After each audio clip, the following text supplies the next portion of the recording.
नमस्कार। आज के इस खास एक्सप्लेनर में आपका बहुत बहुत स्वागत है। जरा एक पल के लिए हमारे देश भारत के विशाल आकार की कल्पना कीजिए। ये दुनिया का सबसे बड़ा लोकतंत्र है। जब यहाँ चुनाव होते हैं तो करोड़ों लोग अपने नेताओं को चुनने के लिए एक साथ बाहर निकलते हैं। मतलब ये एक ऐसा इवेंट है जिसका पैमाना आपको दुनिया में कहीं और देखने को मिलेगा ही नहीं।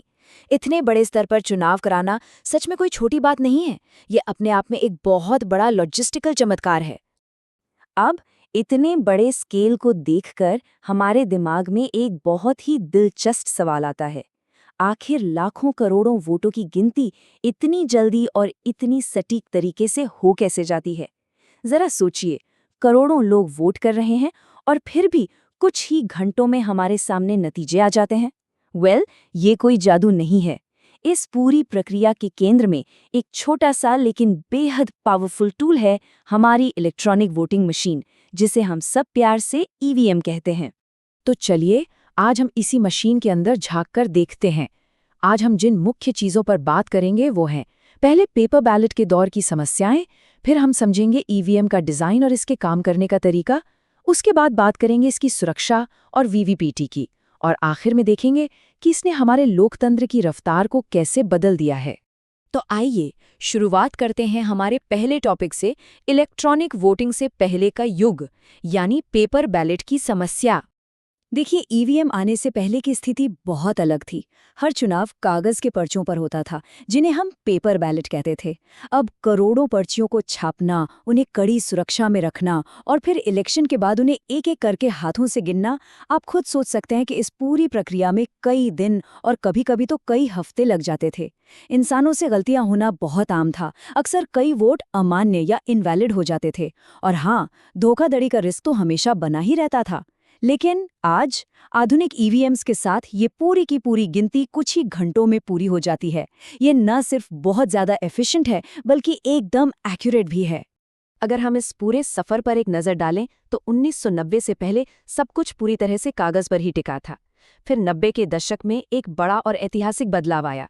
भारत निर्वाचन आयोग ने पहली बार ईवीएम की शुरुआत की। जाहिर है, ये सब रातों रात नहीं हुआ। ये एक धीरे धीरे होने वाला बदलाव था। और फिर बाद के सालों में इस पूरे प्रोसेस को और भी ज्यादा ट्रांसपेरेंट बनाने के लिए इसमें वीवीपीएटी को जोड़ा गया, ताकि वोटर्स को एक विजुअल कंफर्मेशन मिल सके। अब आगे बढ़ते हैं और समझते हैं ईवीएम की संरचना को। चलिए इसके हार्डवेयर को थोड़ा डिकोड करते हैं। बेसिकली ईवीएम के दो मेन पार्ट्स होते हैं। पहला हिस्सा है बैलेट यूनिट। ये वही मशीन है जो वोटिंग सेंटर के अंदर एक छोटे से केबिन में रखी होती है। एक वोटर का सीधा आमना सामना इसी मशीन से होता है। इस यूनिट पर सारे उम्मीदवारों के नाम और उनके चुनाव चिन्ह छपे होते हैं, और हर नाम के ठीक सामने एक नीला बटन होता है। आपको बस अपने पसंदीदा उम्मीदवार के सामने वाला वो बटन दबाना है और आपका वोट डल गया। लिटरली इतना ही सिंपल है ये। लेकिन रुकिए, ये बैलेट यूनिट अकेले काम नहीं करती। इसका जो दूसरा और शायद सबसे अहम हिस्सा है वो है कंट्रोल यूनिट। ये यूनिट बाहर बैठे मतदान अधिकारियों यानी पोलिंग ऑफिसर्स के पास होती है। आप इसे इस पूरी प्रक्रिया का दिमाग कह सकते हैं। जब तक अधिकारी अपनी इस कंट्रोल यूनिट से एक बटन दबाकर अंदर रखी बैलेट यूनिट को एक्टिवेट नहीं करते, तब तक कोई वोट डाला ही नहीं जा सकता।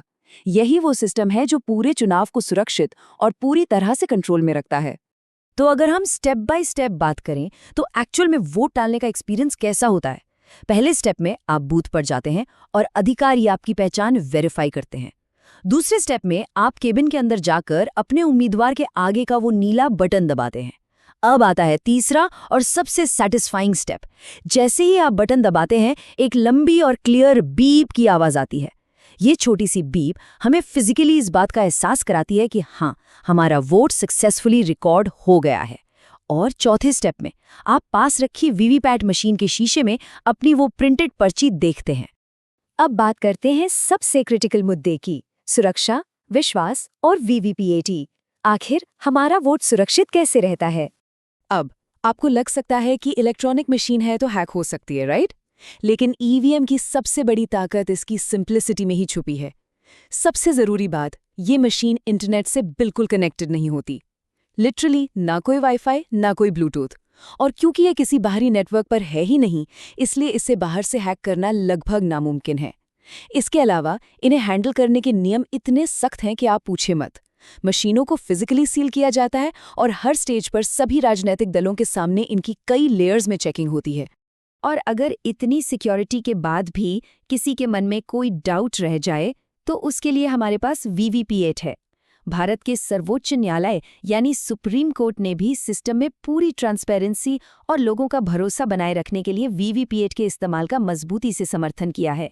इस मशीन में आपको 7 सेकंड के लिए एक छपी हुई पर्ची दिखाई देती है जिसमें आपके चुने हुए उम्मीदवार का नाम और सिंबल होता है।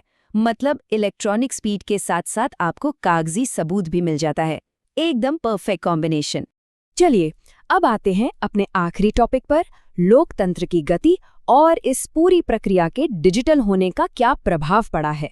यहाँ समझने वाली सबसे बड़ी बात यह है कि ये बदलाव सिर्फ एक नई टेक्नोलॉजी लाने तक सीमित नहीं है, बल्कि इसने हमारे समय और रिसोर्सेज को भी पूरी तरह से बचा लिया है।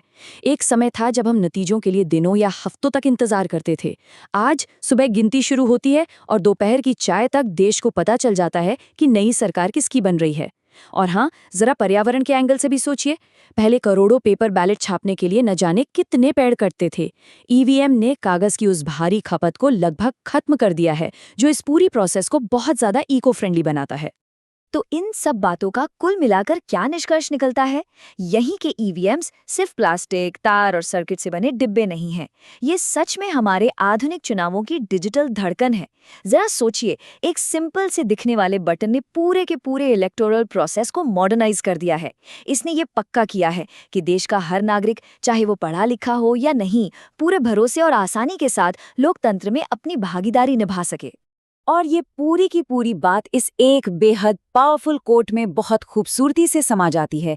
एक वोट, एक बटन, एक शक्तिशाली आवाज। ये लाइन बिल्कुल सटीक बैठती है। यह हमें याद दिलाती है कि कैसे इस तकनीक ने एक आम इंसान के वोट की ताकत को महज एक साधारण बटन के जरिए देश की सबसे बुलंद और असरदार आवाज में बदल दिया है।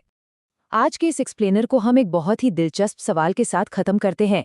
अगर महज एक साधारण सा बटन दुनिया के सबसे बड़े लोकतंत्र की तकदीर को इतनी तेजी और परफेक्शन के साथ तय कर सकता है, तो जरा सोचिए हमारी रोजमर्रा की और कौन सी ऐसी नागरिक प्रक्रियाएं हैं जो इसी तरह के एक बड़े डिजिटल ट्रांसफॉर्मेशन का इंतजार कर रही हैं। टेक्नोलॉजी में हमारे समाज को बेहतर बनाने की असीम क्षमता है। इस सवाल पर जरूर सोचिएगा। आज हमारे साथ इस चर्चा में जुड़ने के लिए आपका बहुत बहुत शुक्रिया। बस ऐसे ही सीखते रहिए और अपनी उत्सुकता हमेशा बनाए रखिए।